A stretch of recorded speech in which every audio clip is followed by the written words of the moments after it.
दोस्तों नमस्कार, मैं एडवोकेट अरुण कासा आप सभी का स्वागत करता हूं आपके अपने YouTube channel the magic hour में। दोस्तों जैसे कि आप सबको पता है कि हरियाणा में विधानसभा इलेक्शंस का बिगुल बज चुका है। 1 अक्टूबर 2024 को मतदान होना है और 4 अक्टूबर को रिज़ल्ट आ जाएगा, जिससे हमें ये पता चलेगा कि कौन सरकार बनाने की स्थिति में है। हरियाणा की नई सरकार कौन बनाएगा और कौन नहीं। दोस्तों विधानसभा इलेक्शंस के चलते मैं एक सीरीज शुरू कर रहा हूं, जिसमें कि हम अनेक विधानसभाओं के बारे में जानकारी इकट्ठा करके आपको देंगे, उनके इतिहास के बारे में बताएंगे, कौन कैंडिडेट यहाँ से लड़ रहा है, किसके कितने चांसेस हैं, कितने नहीं हैं। इन सभी बातों का ध्यान में रखते हुए एक समीकरण बना के आपके सामने पेश करेंगे। आज की वीडियो में शुरुआत कर रहे हैं हम बहादुरगढ़ विधानसभा से। बहादुरगढ़ जो अस्तित्व में आया 1957 में, जो बहादुरगढ़ के पहले विधायक रहे वो रहे चौधरी छोटूराम जी की पार्टी से, जमींदार लीग से चौधरी श्रीचंद। चौधरी श्रीचंद बहादुरगढ़ हल्के से पहले विधायक रहे। दोस्तों जब हम बहादुरगढ़ की बात करते हैं तो बहादुरगढ़ में कुल मिलाकर अभी तक 17 इलेक्शन लड़े जा चुके हैं, जिसमें से 2 बाई इलेक्शन हुए हैं। 1957 के बाद 1962 और 1967 और 1967 में फिर से बाई इलेक्शन में बहादुरगढ़ से विधायक रहे चौधरी हरद्वारी लाल जी। चौधरी हरद्वारी लाल जी 1967 में कांग्रेस पार्टी से इस्तीफा दे चुके थे और कांग्रेस से इस्तीफा देने के बाद उन्होंने नैतिकता के आधार पर 1967 में अपने विधायक पद से भी इस्तीफा दिया और 1967 के बाई इलेक्शन में वो एक इंडिपेंडेंट कैंडिडेट के तौर पर बहादुरगढ़ की जनता के सामने आए। बहादुरगढ़ की जनता ने उन पर फिर से विश्वास जताया और उन्हें एक बार फिर से विधायक बहादुरगढ़ की जनता ने बना दिया। 1967 में मध्यवर्ती चुनाव हुए। मध्यवर्ती चुनाव से पहले चौधरी हरद्वारी लाल जी हरियाणा में एक अपनी हरियाणा स्वतंत्र पार्टी के नाम से पार्टी का गठन कर चुके थे, जिसके वो अध्यक्ष भी थे। 1968 के इलेक्शन में बहादुरगढ़ से हरियाणा स्वतंत्र पार्टी की तरफ से कैंडिडेट रहे हरद्वारी लाल जी और उनको पराजय का सामना करना पड़ा बहादुरगढ़ से कांग्रेस के जो कैंडिडेट थे चौधरी प्रताप सिंह चिकारा जी, उनके हाथों से। प्रताप सिंह चिकारा जी भी चिकारा गोत्र से शायद इतिहास के एकमात्र विधायक रहे हैं। दोस्तों 1968 में जब इलेक्शन हुए तो ये इलेक्शन चैलेंज हुआ और चैलेंज होने के बाद 1970 में बहादुरगढ़ से प्रताप सिंह चिकारा जी को अपनी विधानसभा सदस्य की सीट खाली करनी पड़ी और 1970 में फिर से चुनाव हुए। 1970 में जब चुनाव हुए तो एक बार फिर से चौधरी हरद्वारी लाल जी बहादुरगढ़ के विधायक चुने गए। 1970 के बाद 1972 में जब हम विधानसभा के चुनाव हुए तो विधानसभा चुनाव में एक बार फिर से चौधरी हरद्वारी लाल जी बहादुरगढ़ विधायक बने और उन्होंने कांग्रेस के मेहर सिंह राठी जी को हराया। 1972 के बाद 1977 में एक बार फिर से जब चुनाव हुए तो हरद्वारी लाल जी बहादुरगढ़ को छोड़ के बादली विधानसभा क्षेत्र, जो कि अब बहादुरगढ़ से हटकर एक अलग से टूटकर बहादुरगढ़ क्षेत्र से टूटकर एक नया विधानसभा क्षेत्र बन चुका था और हरद्वारी लाल जी का जो पैतृक गाँव था वो भी बादली विधानसभा क्षेत्र के अंतर्गत आता था। तो 1970 में हरद्वारी लाल जी ने बादली से विधानसभा इलेक्शन लड़ा और वहाँ से भी जीत दर्ज की। बहादुरगढ़ की बात करें तो 1970 में बहादुरगढ़ से चौधरी मेहर सिंह राठी विधायक बने और आगे जाके वो चौधरी देवीलाल जी की सरकार में जेल मंत्री भी रहे। दोस्तों ये भी एक अनोखा रिकॉर्ड चौधरी हरद्वारी लाल जी ने अपने नाम किया था कि सन 1962 से लेकर 1970 के बीच में 15 साल के अंतराल में वो 6 बार विधायक चुनकर गए। इसके बाद सन 1982 में लोकदल पार्टी से चौधरी मांगेराम राठी, इसके पश्चात एक बार फिर से 1987 में लोकदल पार्टी से ही चौधरी भांगे सिंह राठी बहादुरगढ़ की विधानसभा के विधायक रहे।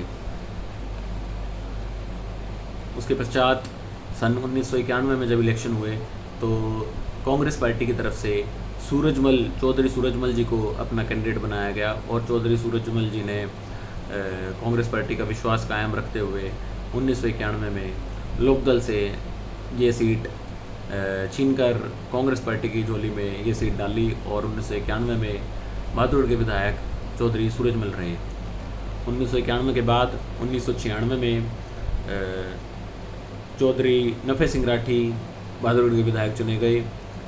1996 के बाद एक बार फिर से सन 2000 में नफ़े सिंह राठी जी फिर से बहादुरगढ़ के विधायक चुने गए। उन्होंने कांग्रेस के प्रत्याशी रमेश दलाल जी को हराया और इंडियन नेशनल लोकदल के खाते में यह सीट रही।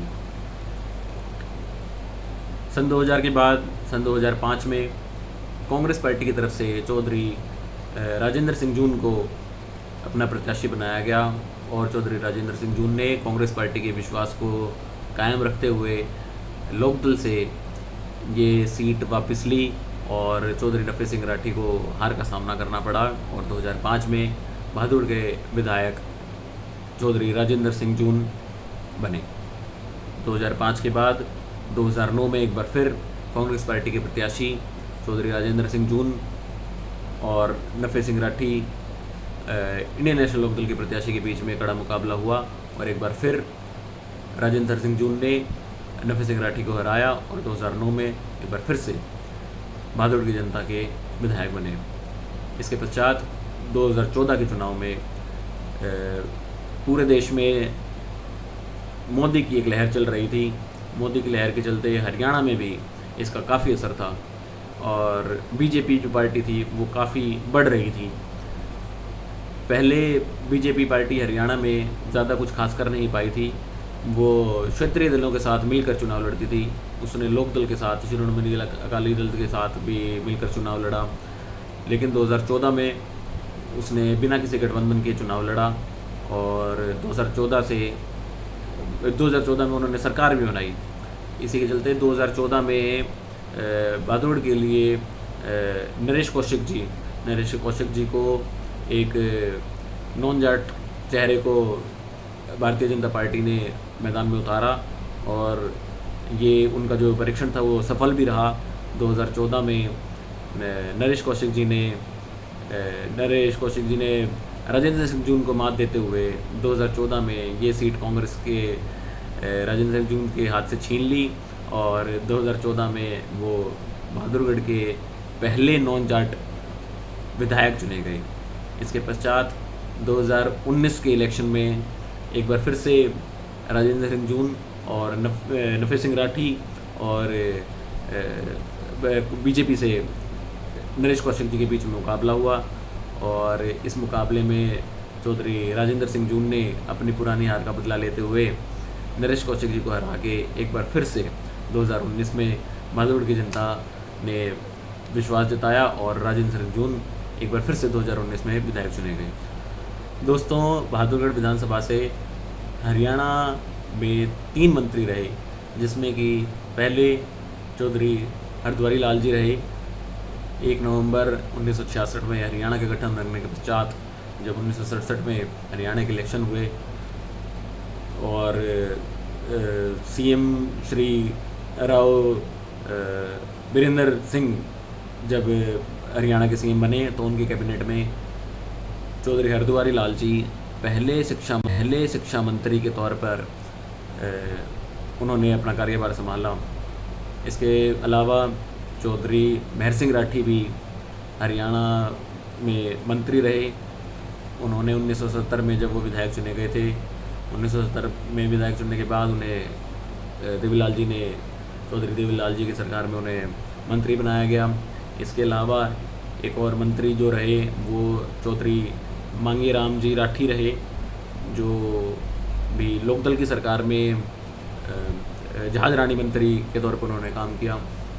दोस्तों, जब हम पार्टी के हिसाब से बात करते हैं तो बहादुरगढ़ क्षेत्र ने अब तक 8 बार कांग्रेस पार्टी का साथ दिया है। इसमें 5 बार साथ दिया है लोकदल का, 1 बार हरियाणा विकास पार्टी का, 1 बार बीजेपी का, 1 बार जो एकमात्र निर्दलीय विधायक आज तक बहादुरगढ़ से बन पाए हैं वो चौधरी हरद्वारी लाल जी बन पाए हैं। अब देखते हैं कि 2024 का इलेक्शन कैसा रहेगा। 2024 में जनता किसे अपना विधायक चुनती है। इसके प्रति भी हम एक वीडियो आपके समक्ष लेके आएंगे, जिसमें हम इस बारे में बात करेंगे कि किस पार्टी से कौन प्रत्याशी आ सकता है, कौन टिकटार्थी है, कौन कितनी मेहनत कर रहा है, किसके ऊपर पार्टी विश्वास जता सकती है, किसका जुड़ाव है लोगों के बीच में। हमने अपना जो सर्वे कराया है उसका रिज़ल्ट भी आपके सामने हम पेश करेंगे और आपको बताएंगे कि कौन विधायक बनने के रेस में सबसे आगे चल रहा है, कौन पिछड़ रहा है। तो आप हमारे साथ बने रहिए और प्लीज़ कमेंट करके मुझे बताइएगा आपको ये वीडियो कैसी लगी। इसी तरह की वीडियो आपके समक्ष में लाता रहूँगा। आपका बहुत बहुत धन्यवाद। नमस्कार। जय भारत, जय हिंद।